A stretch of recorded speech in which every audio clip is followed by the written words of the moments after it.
UCMC continues its work, and now, as part of the project Speaker of the Peaceful Life, and myself, Sergei Malerchuk, I'm the host of that. Irina Perkova from Mariupol will introduce the person from Mariupol, Markovsky Anatolii. This project is implemented with the support of the Ministry of Foreign Affairs of the Federative Republic of Germany. On the 21st of September, the framework agreement was signed on settling the situation in Donbas. According to this document, the troops are to be withdrawn at the from the contact line. For that, certain requirements are to be fulfilled. Also, the withdrawal of troops is to be taking place under the supervision of the OSCE mission. Whether there will be the withdrawal of forces and what's the situation there, that is what we would like to hear from the person from the sector, Colonel Markovsky Anatolii. So you're welcome. Good afternoon.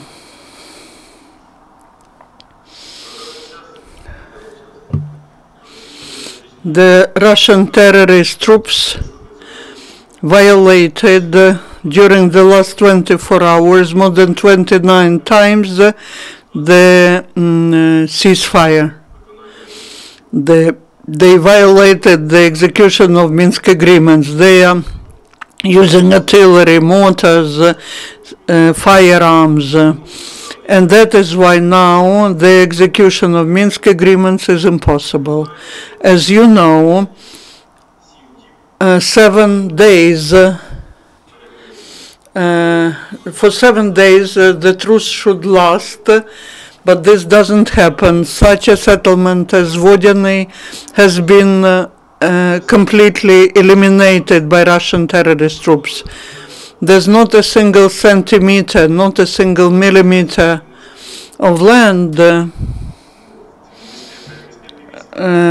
It's impossible to move the troops to just a centimeter or millimeter. That's why there's no movement, no withdrawal. We are getting ready for execution, but this doesn't happen. For the peaceful population, there's an information fighting struggle going on. Mass media are telling that our troops are surrendering, but that is not true. We are our armed forces of Ukraine. We are there. No one has moved a single centimeter. No one will surrender. What questions do you have? Thank you, Anatoly. Please tell. You've mentioned that now there's no withdrawal of troops.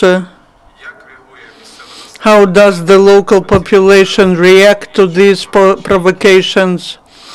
And are there any requests to the armed forces of Ukraine to stay or not to stay? Are there any requests to both sides, either to the request to withdraw or to do something else? Okay, I understand it. First of all, I've mentioned about Mariupolsky direction. I cannot tell you anything about other sectors, but in this direction where we meet with civil population, people request us, they have big requests. They request us not to withdraw because they don't believe the representatives who go to Minsk, who agree from, and these are representatives of different regions of Donetsk region, where the armed forces of Ukraine are, the local population feels safe and secure, and that is why There are different types of provocations, but everything's under control. And the armed forces of Ukraine are there, and the civil population and the armed forces of Ukraine, they interact and they help each other in defense of our motherland. Thank you. Please tell us, you've noted that the Vodyanne settlement has been completely destroyed. It's not completely destroyed, but Shirokina, you know about Shirokina. And the same is happening in Vodyanne. There are the summer houses. So we learn from information if the artillery, if they are using 120, 152 millimeter every shelling, and there's nothing left from a summer house. That is why they are implementing certain measures. There's the civil population, which because of different reasons do not leave this settlement, but when in mass media they were saying that Vodyanne is on the other side, when it was informed that there are no Ukrainian armed forces there, that is not true. So in Mariupolsky direction, we have not surrendered a single millimeter of land. Thank you. The next question. Are there any civilian population in the places where there are shellings? Maybe people do not want to leave these areas. Talking about civilian population, they very often use, the Russian terrorist troops are very often shelling at peaceful population. But the population, those who wanted to leave, they have left their territory. The rest are patriots, and they stay on their land, they continue to work, and they continue to defend their motherland. As far as I understand you, you have very good friendly relations, and they are mutually beneficial with peaceful population. They are still on great territories, and you communicate with them successfully.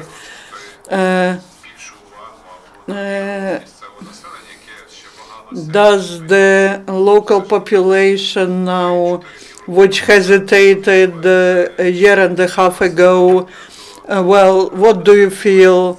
Have the local population changed their attitude to CIMIC group and to the armed forces of Ukraine?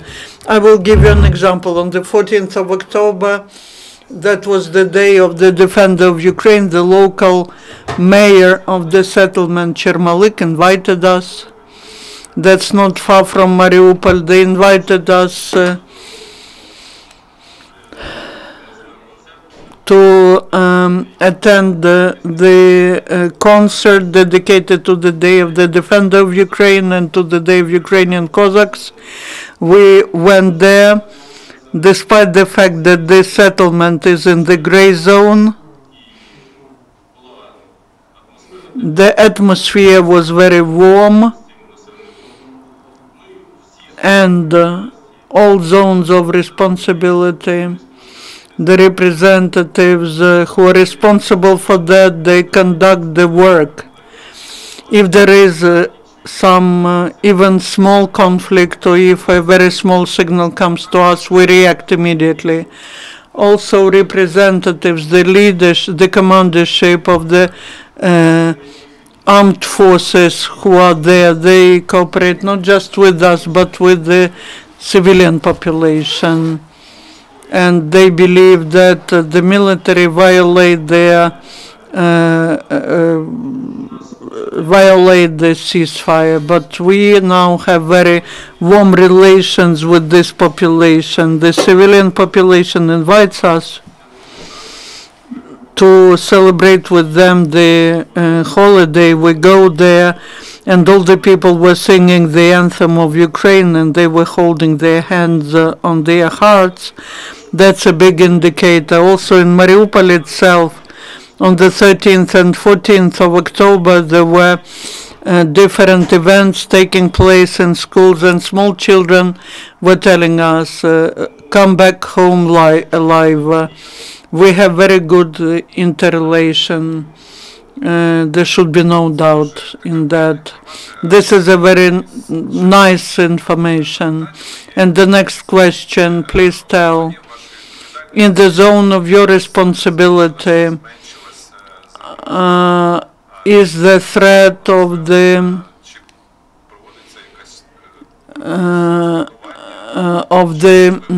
is the work of demining continues?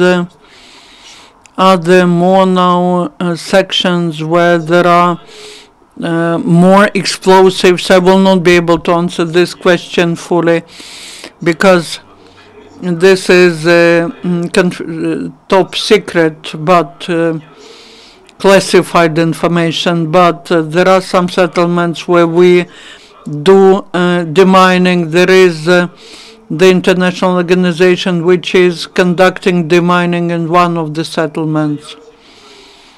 The rest I cannot tell you.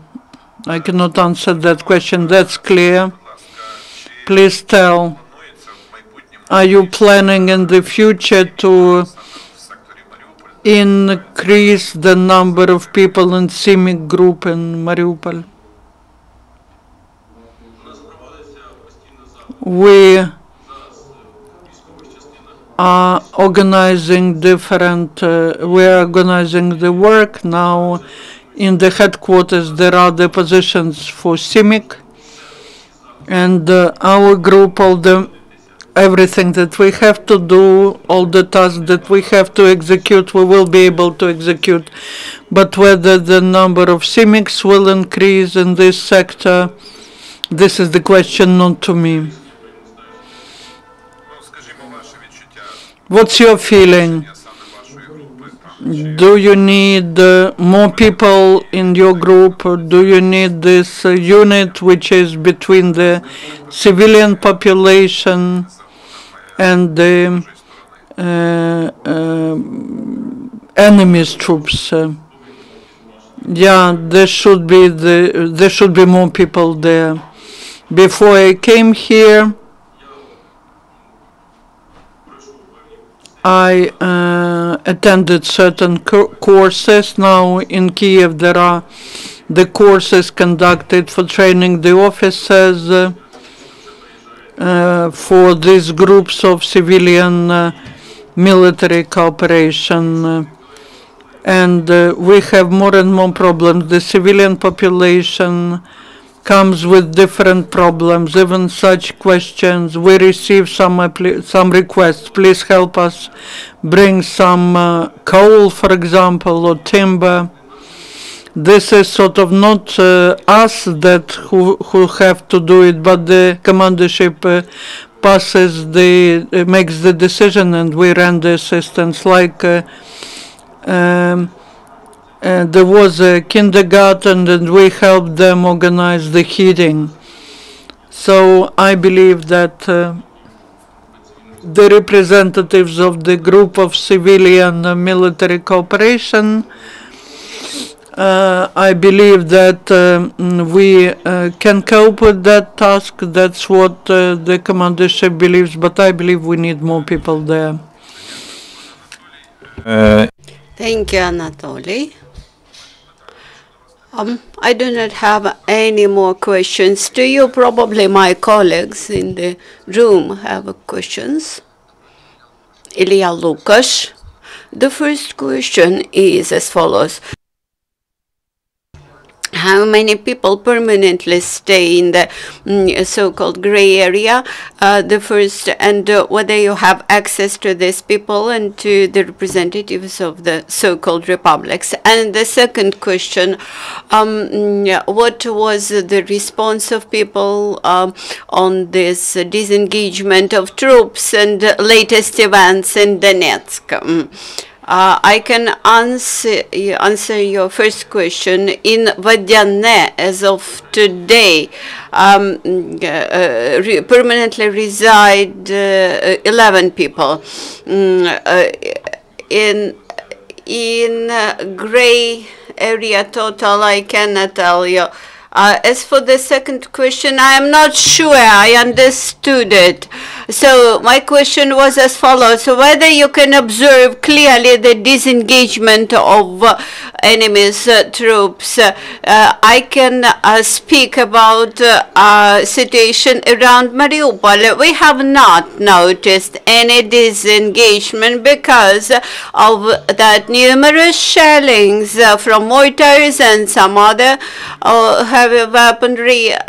They shell us, and I am sure that there is no disengagement because of the shelling.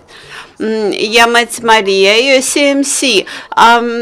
Whether you have any information about Chermolik, Talakivka, Granitne, how many people stay in those settlements, whether there are any children there, and whether these people are sufficient in everyday supplies without volunteer support.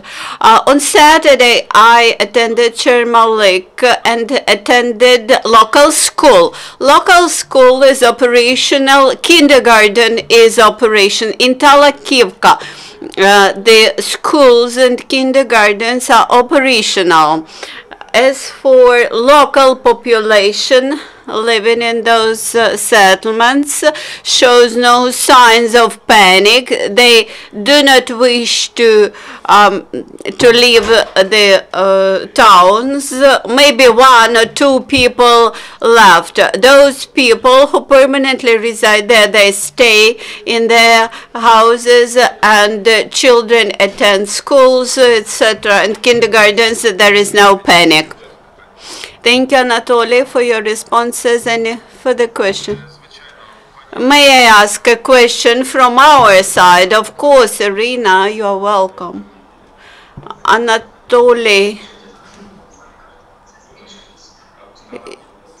you mentioned that shellings are now more active near and around Mariupol. Would you please explain more about this, because people are very much warmed about this, very much concerned. Whether you can say something which will comfort people and calm down them. There are a lot of provocators who spread disinformation and try to introduce and impose panic. Despite the fact that the enemies, I cannot call them other way, other than enemies, but when the enemies try to take a bit of our land, when the militants start saying that they would conquer Kiev, that they would conquer Mariupol, I can assure you that this is not possible. Local population will not allow this to happen. Everything will be all right. Thank you, Anatolii. I think there are no further questions. I would like to wish you, Anatolii, and to the armed forces of Ukraine, which carry out such important function. I wish you strong health and quick win. And I would like to remind you that we had Irina Perkova, journalist from the and Crisis Media Center in Mariupol, and Anatolii Markovsky from the GCC in Mariupol, and with the spokesman of Peaceful Life is over. Meet you on Thursday. Thank you.